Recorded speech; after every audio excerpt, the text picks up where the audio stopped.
네, 연일 계속되는 엔비디아의 급등세에 함께 웃음 짓는 기업들이 있습니다. 바로 엔비디아가 투자를 한 회사들인데요. 어떤 기업들인지 면면을 보면 엔비디아의 관심사는 물론이고 앞으로 사업 확장 방향도 엿볼 수가 있습니다. 오늘도 첫 소식 인공지능 관련 기업과 사람 이야기로 출발합니다. 김대우 경제학 박사 모셨습니다. 박사님 안녕하세요. 네, 반갑습니다. 요즘 사실 엔비디아 그림자만 스치기만 해도 주가가 폭등하는 그런 시절인데요. 엔비디아가 가진 주식 현황 보고서가 나왔어요. 그렇습니다. 엔비디아의 광풍이 엔비디아 회사 자체는 물론이고 엔비디아가 스치고 있는 주변 기업들에까지 폭발 장세로 이어지는 그런 모습인데요. 보통 이 상장사들은 분기에 한 번씩 자기가 가지고 있는 돈을 어디에 투자했다 그러면 그 투자한 내역을 공시를 하도록 되어 있습니다. 엔비디아의 자회사 투자 공시가 나왔거든요. 자, 이 나오자마자 지금 그래픽에 보이고 있는 5개 회사, 이 회사 주가가 아주 폭등을 했습니다. 자, ARM이라는 회사는 너무나 잘 알고 있는 손정희 회장이 하고 있는 이 이른바 반도체 설계 어떤 기본 폼을 만드는 회사. 가뜩이나 주가가 많이 올랐는데 엔비디아가 투자하고 있다는 소식이 알려지면서 또 더 올랐고요. 그다음에 리커전이라는 회사, 생명공학 관련 회사인데 이 회사 주가도 크게 올랐습니다. 특히 주목을 끄는 것은 사운드 하운드. 자, 이 AI 음성 관련 기술을 개발하는 회사인데요. AI 인공지능이 생성형 인공지능이죠. 이 생성형 인공지능이 결국 이 요구하는 각 소비자들이 요구하는 데에 따라서 목소리로 얘기해 주는 게 지금 대세이지 않습니까? 그런 면에서 그 기술을 개발하는 사운드 하운드가 주목을 받았습니다. 또 이 AI가 발전을 하면 자율주행에도 혁신의 기술이 올 것이다 해서 투심플 회사 주가도 올랐고 또 이스라엘의 의료기기 회사 나노엑스 이머징 회사마저도 올랐는데요. 우리나라 회사에는 왜 투자를 하지 않는지 좀 젠슨 황하고 좀 연락을 한번 해봐야 되겠어요. VR도 IR도 초대를 해서 해야 되지 않을까 싶긴 한데 생명공학이나 의료기기는 여기 왜 있을까요? 자, 지금 의료기기 의약품 만드는 회사들이 인공지능을 이용을 하면 인공지능의 데이터를 이용하면 그 임상 실험의 시간을 대폭 줄일 수가 있고 또 그 오차를 극소화시킬 수 있는 것이거든요. 그렇기 때문에 그동안에 인체 실험 데이터를 전부 인공지능에 집어넣어서 그것을 의약품 개발, 의료기기 개발로 연결한다. 그런 면에서도 주목을 받고 있습니다. 그렇군요. 올 들어 이제 이번 AI 열풍에 가장 많이 돈을 번 사람 누굴지 아마 우리 시청자분들도 많이 궁금하실 것 같은데 아마도 엔비디아의 젠슨 황 CEO 아닐까요? 비율로 보면 젠슨 황이라는 이 엔비디아 오너가 가장 높은 수익률을 올렸을 것으로 보입니다. 그러나 실제로 구체적으로 얼마를 벌었느냐 1년치를 계산을 해 보니까 블룸버그가 조사를 한 건데요. 아, 이게 올해네요. 올해 들어서 현재까지. 그렇습니다. 예. 의외로 1등은 마크 주커버그로 나타났습니다. 그다음에 젠슨 황이 2위였고요.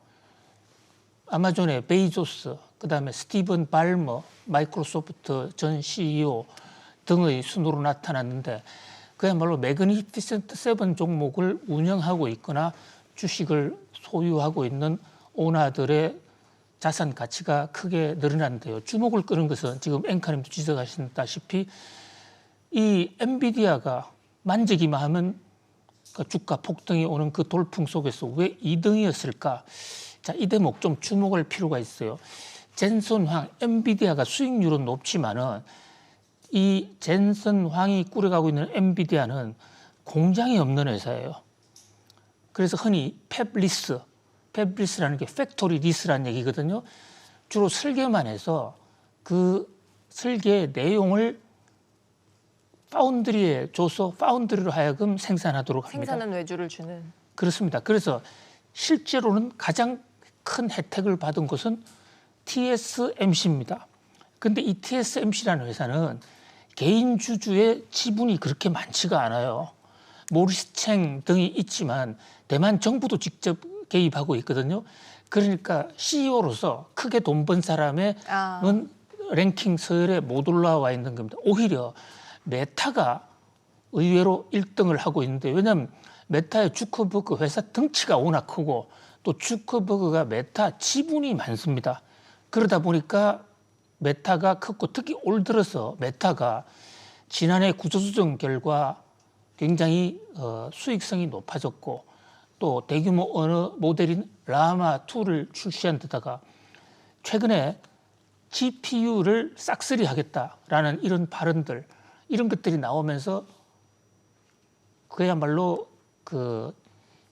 이 엉뚱하게도 최대의 대박은 메타의 주커버그가 됐다, 이렇게 볼 수 있습니다. 주커버그는 최근에 그 메타버스 사업을 대폭 줄이고 그 비용으로 AI에 출자하겠다고 했는데요. 알겠죠.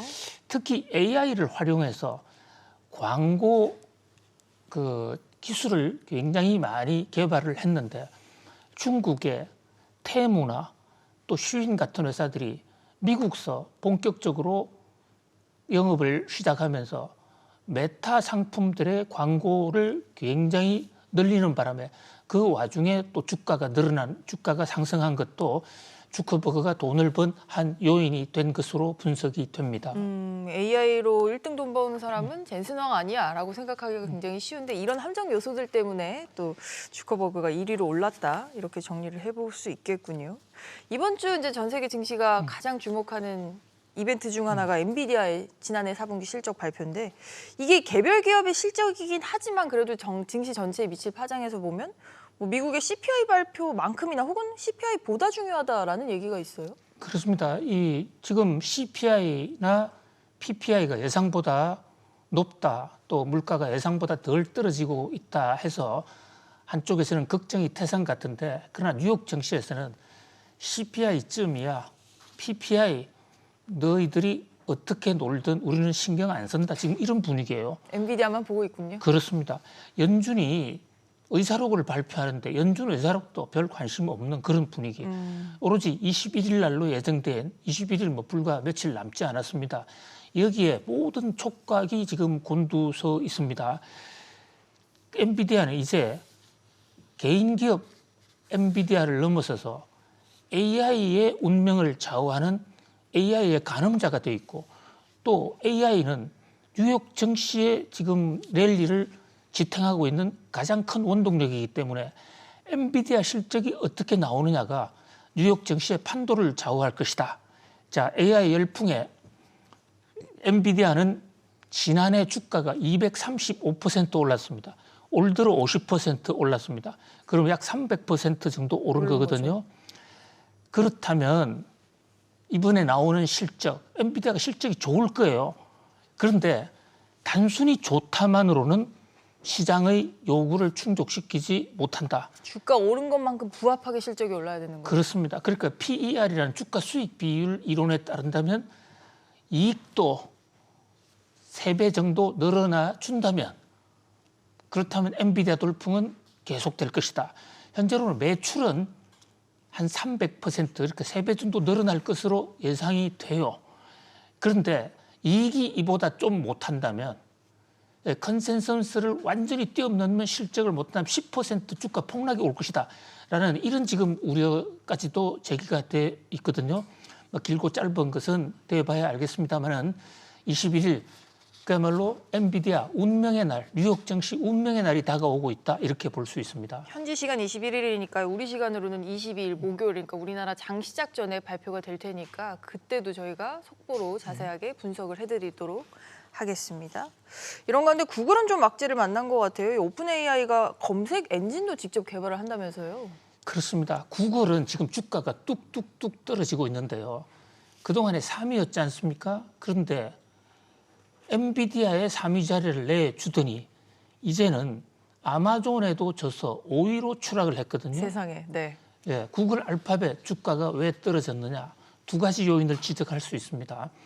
하나는 지금 마이크로소프트가 주도하는 오픈 AI와 함께 주도하고 있는 이 AI 열풍이 한동안 구글 알파벳이 주도해왔던 이른바 우리 바둑 알파고로 대변되는 그 AI보다도 개발 속도가 훨씬 빠르다.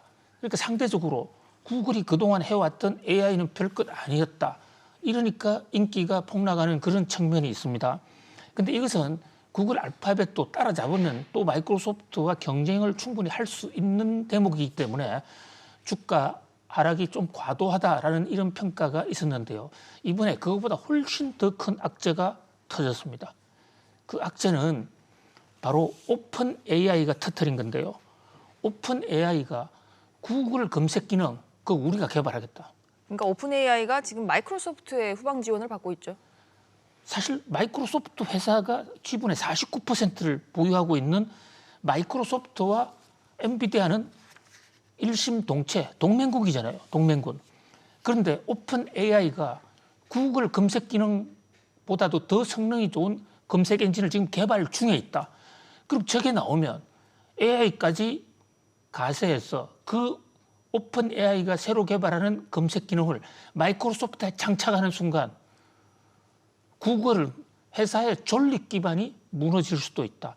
그야말로 창사 이래 최대의 위기 상황이라고 볼 수가 있습니다. 사실 구글이 오늘날 여러 가지 사업을 하지만 그것은 다 종속 변수고 결국 검색을 시장을 독점하면서 구글 검색 독점을 통해서 다른 영역으로 계속 확대 발전해 온 것이거든요. 그런데 이번에 마이크로소프트와 오픈 AI가 구글의 정중앙을 지금 정조준 하겠다는 것도 아니고 이미 상당 기간 진도가 나갔다는 겁니다. 학생 근데 구글도 뭐 가만히 있지는 않을 거잖아요. 생성형 인공지능을 검색 기능에 도입하는 그런 노력들을 하고 있지 않습니까? 그런데 그 검색 기능의 성능이 구글보다 오픈 AI가 더 좋다면 이것은 구글의 근본이 흔들릴 수가 있는 것이죠. 그냥 단순히 구글의 AI 검색 기능을 집어넣는다는 이런 측면이 아니라 지금 오픈 AI가 구상하는 것은 인공지능 기능을 이용해서 검색 기능 자체를 완전히 판도를 바꿔버리겠다 이런 얘기거든요. 이게 정말 사실이라면 구글은 그야말로 그 멘붕 상태가 될 수도 있다. 그래서 구글에 비상이 걸렸다고 볼 수가 있겠습니다. 알겠습니다. AI 이야기 오늘도 재미있게 이어가고 있는데요. 이어서 반도체 소식도 좀 살펴보죠. 미국이 미국 내 반도체 기업 유치를 위해서 제안했던 보조금 지급 관련 논란이 좀 커지고 있습니다. 미국 기업인 인텔을 먼저 지원할 거라는 전망에 힘이 좀 실리고 있기 때문인데요.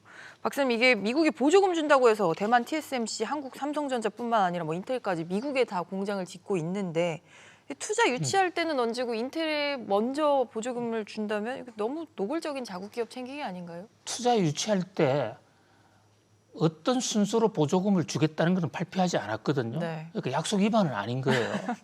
하지만 배신감이 드는데요. 근데 지금 대통령 선거가 눈앞에 있고 결국은 바이든 대통령의 이 반도체 보조금 칩스법이라는 것은 미국 반도체 산업의 굴기를 위한 것이거든요. 그러니까 선거를 앞두고 외국 기업보다는 인텔에 먼저 줘서 미국의 표심을 살리겠다라는 그런 바이든의 전략적 구상이 이제 곧 발표될 것으로 보이는데요. 블룸버그 통신이 곧 미국 정부가 인텔에 13조 원을 지원하겠다고 원칙을 갖고 지금 발표를 준비하고 있다. 그런데 삼성이나 TSMC는 공장을 먼저 짓기 시작했는데도 지금 아직까지 얘기조차 없어요. 그런데 문제는 좀 늦게 받아도 큰 문제는 없습니다. 그런데 바이든 대통령이 무슨 마이다스의 손도 아니고 미국 정부 예산도 제한이 돼 있단 말이죠. 그럼 올해 예산 한도가 초과되면 또 내년으로 넘어갈 수도 2등, 있잖아요. 3등은 못 받아요. 못 받을 수도 있다는 겁니다. 거기다가 지금 인텔이 굉장히 공장을 많이 짓고 있는데 지금 선거를 앞두고 있지 않습니까? 인텔이 공장을 짓다 말은 미국 전역에 공장판을 벌려놓고 돈이 없어 못 짓겠다. 그래서 내 배를 갈라라. 지금 이러고 있거든요. 그러니까 바이든 대통령 입장에서는 굉장히 그게 정치적 부담이 되는 거예요. 그래서 먼저 돈을 주는 쪽으로 방향을 튼 게 아닌가.